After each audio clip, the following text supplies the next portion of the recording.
Hello and welcome to India Business Hour. I'm Shireen Bhan. The headlines that we're tracking for you this evening. The Sensex and the Nifty end at the low point of the day, tracking quarterly earnings. Mid-caps relatively outperform. Metal stocks buck the downtrend. Wipro meets muted estimates in Q1. Revenue contracts 2% on a constant currency basis. Margins also shrink, but in line with expectations. Axis Bank disappoints in Q1. Asset quality deteriorates, weighs on profits. A tweak to provision policy shaves 620 crore rupees from the bottom line. Slippages rise 70% to more than 8,200 crore rupees due to the technical impact. We're very close to a trade deal with India, says US President Donald Trump once again. Claims the deal will open up India. The Indian negotiating team is scheduled to continue the talks in Washington today. Top US bankers bat for the Federal Reserve's independence on the back of Trump's public feud with Jerome Powell. David Solomon of Goldman Sachs says one should fight to preserve the Fed's independence. Brian Moynihan of Bank of America says a stable central bank is important to the country. A committee appointed by the insurance regulator advises against merging insurance companies with non-insurers. Sources say the panel, led by former SBI chairman Dinesh Khara, flags risk to policyholders if such mergers are allowed. That's an exclusive. Auto component maker Sona BLW is set to be in advanced talks to supply Chinese electric vehicle maker BYD. Sources say the company may set up a manufacturing plant in China. That's another exclusive tonight. A Wall Street Journal report cites black box recordings and claims the captain of the doomed Air India plane turned off the fuel flow to engines. The junior pilot reportedly panicked and asked the captain why he turned the switches off. Indian investigation body says it is too premature to draw conclusions. There are always conflicts between an organization's interest and any stakeholder's interests, whether it is the promoters or the employees. And the key thing which thumb rule, the organization interest comes first. Yeah. Harsh Mariwala tells CNBC TV 18 he's grooming his son Rishabh to succeed him as the Marico chairman. Says Rishabh is now ready for the role. A decision in keeping with his mantra that the organization's interest must precede the promoters. That's an exclusive. You have selected people who lacked integrity to your knowledge, from the bar and from the bench. The top Supreme Court lawyer Dushyant Dave hangs his boots after 48 years, says he was making way for a large number of outstanding young lawyers, accuses the collegium of selecting people who lack integrity, calls the Supreme Court judgment that rejected Bhushan Steel's resolution plan completely wrong and unjustified. Well, let's go straight to the day's market action. The market's ending the day with cuts, with the bank and IT stocks dragging the Nifty lower. The Sensex finally closing 375 points, while the Nifty closed about at 25,111, down by about 100 points. The Nifty Bank losing about 340 points, and the mid-cap index was down 100 points. Today, we did, of course, see a recovery through the course of the afternoon, led by Tata Steel and JSW. Now, shares on Wall Street have opened in the green thanks to strong earnings and positive economic data. In fact, quarterly earnings from PepsiCo, GE Aerospace and chip makers TSMC all better than estimates. More than 45 S&P 500 companies have reported earnings so far, with 87% of those exceeding analyst expectations. Weekly jobless claims dropped by 7,000 from the previous week. Retail sales in June also rose more than expected. So strong earnings and economic data have fueled a rally on Wall Street. But back home, back to earnings. Wipro meeting muted estimates in the first quarter. Revenue contracted 2% on a constant currency basis. Margins also contracted sequentially, but largely in line with estimates. Rima is here to break down Wipro's numbers for us. Rima. Thanks so much for that. So as you rightly pointed out, Q1 was in line with muted expectations. But I'm going to see I see some silver linings. For starters, Q2 guidance suggests to an improvement versus Q1, and the deal bookings are very, very strong, up on an average 50% on a sequential basis. But let's get to the numbers first. Now, constant currency revenue growth has declined by 2% quarter on quarter. This is within the company's own guidance. They had guided for -1.5% to -3.5%. So within the guidance, margins have come in at 17.3%. But the Q2 guidance, next quarter's guidance, is at -1% to plus 1%, which means that if the company achieves the middle point of its guidance, that's 0%, it would be an improvement. Even if things deteriorate and the company does, at the lower end of its guidance, minus 1%, that's still an improvement compared to minus 2% that they've done in Q1. That said, Q2 is typically a seasonally stronger quarter for Wipro, so generally things do improve for the company. So just to quickly, some more numbers, this minus 2% would mark the second consecutive quarter of a revenue decline, and we've seen revenue declines across all the large cap peers. So whether it's TCS with a minus 3.3% decline or an HCL Tech with a minus 0.8%. So basically large cap IT companies have reported a revenue drop this time, and it's no different for Wipro. The deal wins have been particularly very, very strong. So the total deal bookings have come in at $4.9 billion, which is an uptick of 24% quarter on quarter, 50% on a year-on-year basis. The company's also signed 16 large deals, which includes 2 mega deals. And if you just look at the pure large deal wins, that is up 50%. So Q1 weak, but Q2 points to an improvement versus Q1. Sequentially, it should be better in Q2, and the deal bookings are very strong. Other numbers like attrition is ticking up very marginally, headcount is down by a bit, but I think the deal bookings and the quarterly guidance would be the key parameters, the KPIs to track for Wipro. Rima, many thanks. And staying with earnings, Axis Bank disappointed in first quarter. Asset quality deteriorated on lower profits. Ritu joins us now with the details. Ritu, take us through what's happened to Axis Bank this quarter. A big miss, Shireen, on the first quarter numbers, in part attributable to a technical hit that the bank had to take, which I'll explain in just a bit. But profits, again, missing street estimates, down 4%.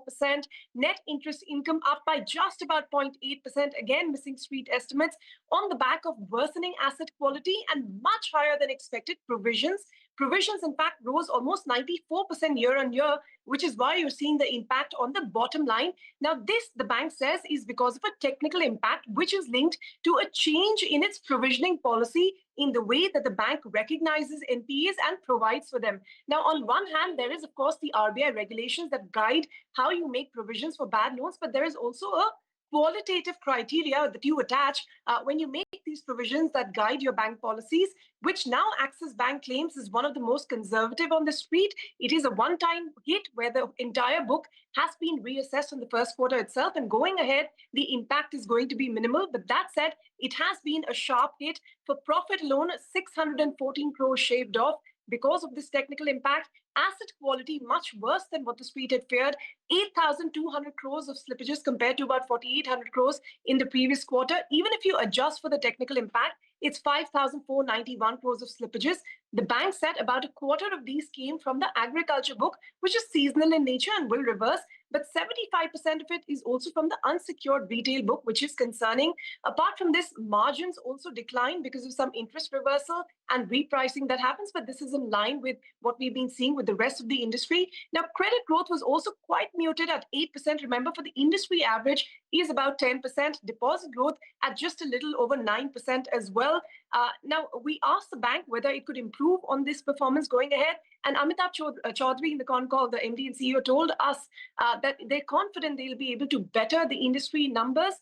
Also, whether this will be a one-time hit or there'll be further implications of this technical reassessment. The bank made it clear there will be very minimal impact going ahead. And of course, Rajiv Anand, ED, DMD, retiring at August. The management also told us that a new ED will be in place by the time Rajiv Anand retires in the coming few days. All right, Ritu, many thanks for joining us. That's Axis Bank for you. And more earnings. Jio Financial's net profit rose 4% to 325 crore rupees in Q1. Revenue jumped over 46% to 612 crore rupees on an annual basis. Standard disclaimer, CNBC TV 18 is part of the Network 18 group, which is controlled by Independent Media Trust, of which Reliance Industries is the sole beneficiary. President Trump has once again hinted at reaching a trade agreement with India. Now, speaking to reporters, Trump said the deal will open up India. This comment comes as Indian Commerce Ministry officials continue to be in Washington, D.C. for negotiations. This statement also comes a day after Trump announced a trade deal with Indonesia and added that a deal with India is progressing along the same line. We had one yesterday, that was announced. We have another one coming up, maybe with India. I don't know. We're in negotiation. When I send out a letter, that's a deal. In other words, that's a deal. They don't want to ever say that. Oh, how many deals have you made? The best deal we can make is to send out a letter. We're very close to a deal with India where they open it up. Indonesia yesterday was, it wasn't an open country, now it is. Well, that's President Trump saying we're very close to a deal. No update yet on the status. India and the UK are expecting to sign a free trade agreement next week. Representatives of the two countries are completing the legal modalities of the deal. Once signed, the FTA will require approval from India's cabinet and the British Parliament to come into effect. So this is now the closure of the announcement that came in the previous month. The chorus among US bankers batting for maintaining the independence of the Fed is now growing louder. Amidst President Trump's feud with Jerome Powell, which is very public, a day after JP Morgan's CEO said that the central bank's independence was absolutely critical, at least top three bankers have closed ranks. Goldman Sachs CEO David Solomon says the Fed's independence is something one should fight to preserve. Citigroup's Jane Fraser says the Fed's independence is what drives its credibility. And Bank of America's Brian Moynihan says the size of the U.S. economy and its debt make the Fed's stability important to the whole world. President Trump, however, says he's not planning to fire the Fed chair, but he would love it if Powell wants to resign on his own. He also added the administration can make a change when Powell's term ends in 8 months, and that stands to reason. No, we're not planning on doing anything. We're very concerned.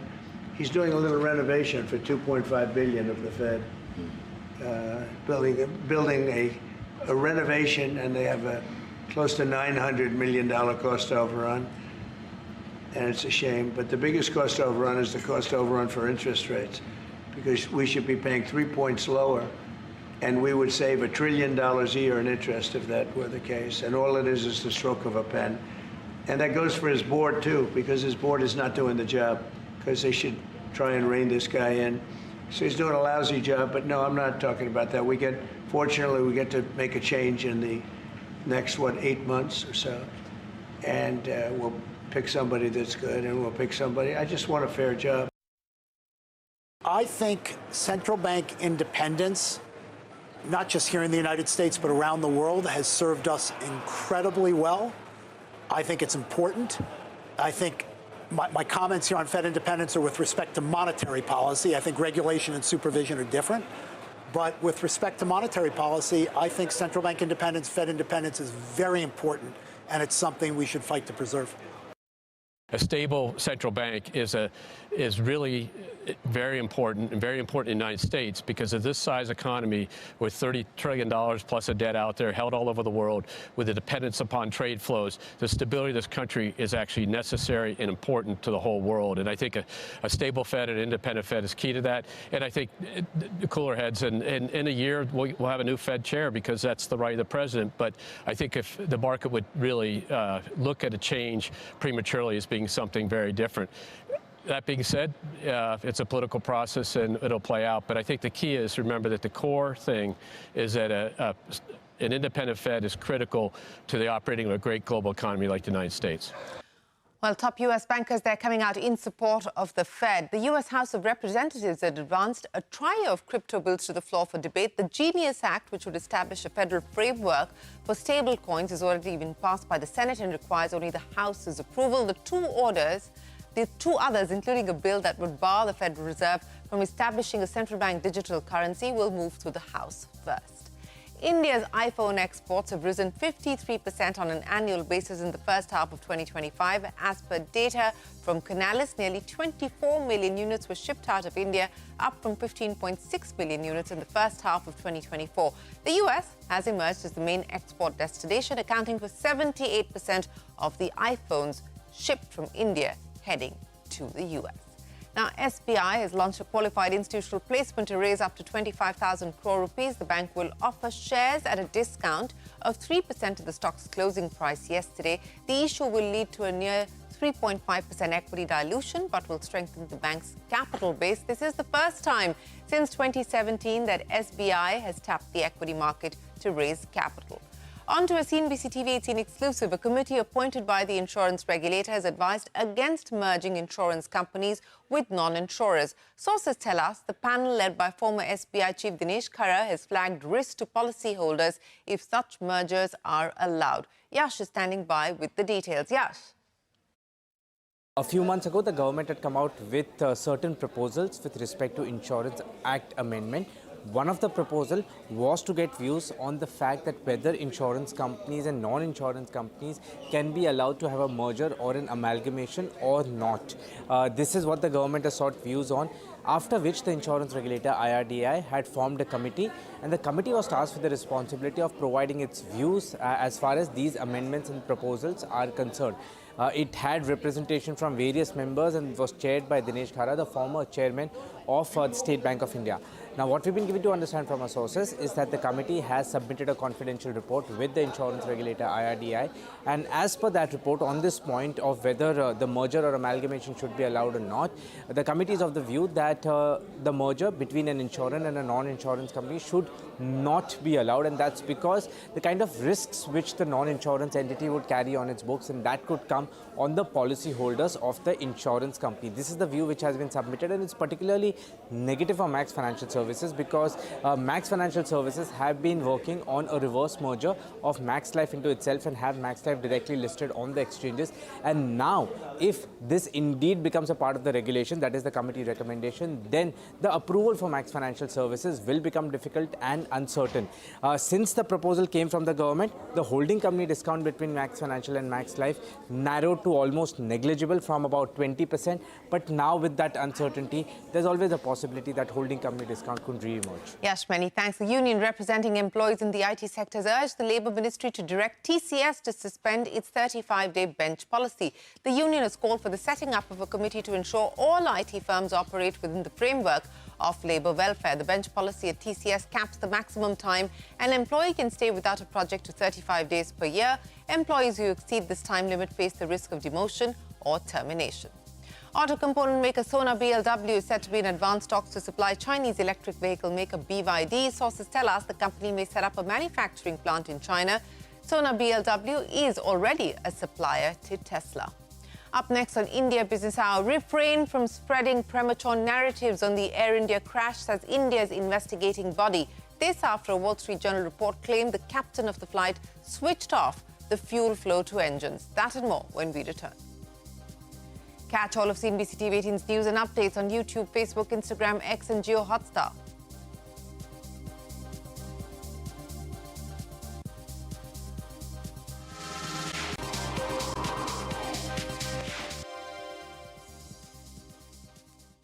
In international headlines, Syrian forces have begun withdrawing from the southern region of the country as part of a ceasefire agreed with the Druze minority community, which Israel considers a potential ally. Syrian president accused Israel of trying to ignite tensions and chaos in the country after Israel's military hit at the heart of its capital, Damascus. Israeli forces continue to bombard Gaza. The military has killed at least 93 Palestinians, including 30 people waiting for food aid. Reports suggest that the death toll continues to rise amidst ongoing Israeli attacks. More than 58,500 people have been killed across Gaza since the war began 21 months ago. Ukraine says Russia has launched 400 drones and a ballistic missile at its cities targeting energy infrastructure. On the other hand, Russia claims a Ukrainian drone injured one person in the country's western region. Russia's Ministry of Defense said its air defense units destroyed 48 Ukrainian drones in a 3.5-hour period. The British government has announced that voting age will be lowered to 16 years to allow for all elections across the United Kingdom. British Prime Minister Keir Starmer has said that 16 and 17-year-olds are old enough to work and old enough to pay taxes. This move is the biggest change to the British electorate since 1969, when the voting age was reduced from 21 to 18. Now, Wall Street Journal report cites black box recordings and claims that the captain of the doomed Air India plane turned off the fuel flow to the engines. The junior pilot reportedly, as per Wall Street Journal, panicked and asked the captain why he turned off the switches. Now, the Indian investigation body has responded quite sharply, calling all of this premature, saying it's unfair to draw conclusions, also urging the public and the media to refrain from spreading premature narratives that, in their words, risk undermining the integrity of the investigative process. Madhya standing by now with more details. Madhya, take us through what the report seems to suggest and the probe body's response. So this is the second time the Wall Street Journal has reported on the findings from the AIB investigation into the AI 171 crash based on what it picked from its sources. The first report had flagged the fuel control switches as the focus of the probe, and days later the AIB preliminary report confirmed the role of the fuel switches in cutting fuel supply and loss of thrust. But AIB did not say in the report how the switches moved. It only revealed a single line from the cockpit recording. One pilot asked, "Why did you cut off?" and the other replied, "He didn't." This line itself was also rephrased and not the actual transcript. Which pilot said what was not clear. Did the pilots move the switches or did the switches move on their own? That was also not clear. Now, the latest WSJ report goes a step further. It claims that Captain Sabrawal, in fact, moved the fuel switches to cut off, shutting down both engines just seconds after takeoff from Ahmedabad. The WSJ has cited sources who have heard the black box recording, saying that the first officer panicked and asked the question while the captain stayed calm. Now, we know that the US National Transportation Safety Board, NTSB, was assisting the AIB because the Boeing 787 is made in America. And soon after the NTSB team left India, US media reports started surfacing. Responding to these reports, the AIB Director General said, and I quote, "It has come to our notice that certain sections of international media are repeatedly attempting to draw conclusions through selective and unverified reporting." End of quote. The AIB DG said that such actions are irresponsible, especially when the investigation is ongoing. In the letter with the subject as appeal, he urged the public and media to refrain from spreading premature narratives that risk undermining the integrity of the investigative process. He said that the preliminary report is to provide information about what happened and it is too early to reach any definitive conclusions. He concluded by saying that it is not the time to create public anxiety or angst towards the safety of Indian aviation industry, particularly on the basis of unfounded facts. But the AIB DG still did not clarify why it has not released the full cockpit recording, barring just one line, whereas the WSJ says its sources have heard the cockpit recordings. Madhya, many thanks for joining us. Now, Leader of the Opposition in the Lok Sabha, Rahul Gandhi, alleges the Election Commission has been caught stealing votes in the name of special intensive revision of electoral rolls in Bihar. In a social media post, Gandhi accuses the police of filing cases against those who bring the attention to the matter. The Congress leader shared a post by journalist Ajit Anjum, whose YouTube channel is running a series on special intensive revision of electoral rolls in Bihar. The police have filed a case against journalist Ajit Anjum, and the Editors Guild has condemned the police action. The Karnataka government has blamed Royal Challengers Bengaluru for the stampede that occurred during the IPL victory parade. The stampede claimed 11 lives, injured several people who were present at the event. In a report submitted to the High Court, the state government said a public video appeal by Virat Kohli drew an overwhelming crowd despite police denying permission for the event. Indore has retained the top position as India's cleanest city for the 8th time in a row. As per the government's annual cleanliness survey, Surat and Navi Mumbai have come in second and third. President Draupadi Murmu conferred the awards at a ceremony in Delhi. In the category of 3 to 10 lakh people, Noida has emerged as the cleanest city. Now, the Indian Army successfully tested the Akash Prime Air Defence System at 15,000 feet in Ladakh. The indigenously developed defence system is a surface-to-air missile platform designed to protect military installations from a range of aerial threats. The system scored 2 direct hits on fast-moving aerial targets. Here's a CNBC TV18 exclusive conversation tonight. Marico's founder, chairman, Harsh Mariwala, has said he's grooming his son, Rishabh, to succeed him as chairman. He also told me that Rishabh is now ready for the role, a decision in keeping with his mantra that the organization's interests must precede the promoters. Listen in. I think if you look at Indian businesses, there is an expectation that your children will step into your shoes in terms of the role. My son also thought that he will step in. My wife also thought that he will step into my shoes. But I deviated from the normal practice of putting my son in my role. And I did it because of one, I used a thumb rule, and that's the thumb rule I always use. There are always conflicts between an organization's interest and any stakeholder's interests, whether it is the promoters or the employees. And the key thing which thumb rule, the organization interest comes first. Yeah. And that's the thumb rule I use when Shogata, who is the current managing director, came to me and asked me whether is there an opportunity for him to play or to become the MD, because that's his ambition. And I discussed that with my board at that time, and the board felt that, yes, I had steered the company for many, many years. I founded the company, and now it was time. At that time, he was not fully ready. And I decided to take this step. But as I said, it's worked out well. It's worked out well for the organization. Our overall valuations have gone up. I am grooming him to take over Marico chairmanship from me over a period of time. You know, in hindsight, the decision worked out. Yes. But at that point in time, when Shogata had that conversation with you and said, look, my ambition is to become the managing director, you could have very well said, and I know that you were not ready to give up at that point in time. What made you say that this is the right thing to do for the organization, knowing fully well that you wouldn't have the buy-in of the family, you wouldn't have the buy-in of your son and your wife and others? So I think two things. One is we had to retain him. If he had not given him that role, he would have left. And he had made it very clear that he is ambitious, and which is fair.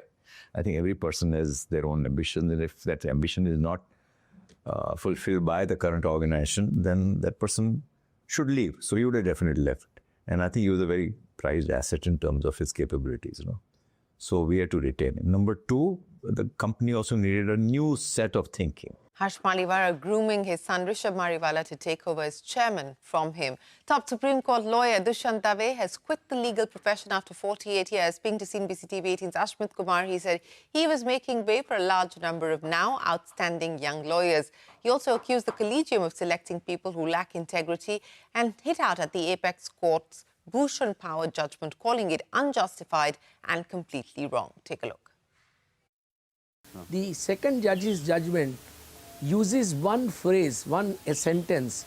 If they had, scrupulously adhered to that, if they were honest about that, and that sentence said that the collegium will henceforward select the best from amongst those available. Now, you have not done that since 1993. You have selected the second best, sometimes third best. You have selected people who lacked integrity to your knowledge, from the bar and from the bench. So you have not appointed people who were worthy, to don the offices, high offices of the High Court judges and the Supreme Court judges. These are constitutional courts, and they have a great responsibility towards, citizens to ensure that citizens are protected against excesses by the executive and by the legislature. So they fail miserably in that, and I therefore feel that, those who are building the power in the collegium will naturally defend the collegium system because they don't want to give up that power. You talked about bringing assurance to the investors. I want to highlight two cases. One was a dispute that involved the Delhi Metro, where an arbitral award was set aside. We've also seen the Supreme Court recently decide that the Supreme Court will have the capacity to even amend arbitral awards. More recently, we've seen the Bhushan Power and Steel insolvency matter, where the clock was sent back 5 to 6 years, an insolvency process that was going through the motions. There was a U-turn. The Supreme Court set aside the entire resolution process. Are these some of the decisions that will hurt the investor sentiment when they're looking at coming to India? These are different examples. Bhushan Power judgment, I think, with great respect to the Supreme Court, is completely wrong. Because if 5 years earlier, 20,000 rupees was invested in, getting the company into hands by the new investor, and who pumped in another 20,000 crores of rupees. Today, to do this, what has been done was completely, I would say, unjustified. I mean, there was no really strong legal, basis to do it. I mean, judgment has said many things, but I, with great respect, disagree with that judgment. Sure. Well, that's the top lawyer, the Supreme Court, Dushyant Dave, hanging up his boots after 48 years and weighing in on a whole host of issues. You can catch more of that conversation on our website and, of course, on our YouTube channel. From all of us here on the team for now, many thanks for watching. Stay tuned. The news returns right after this.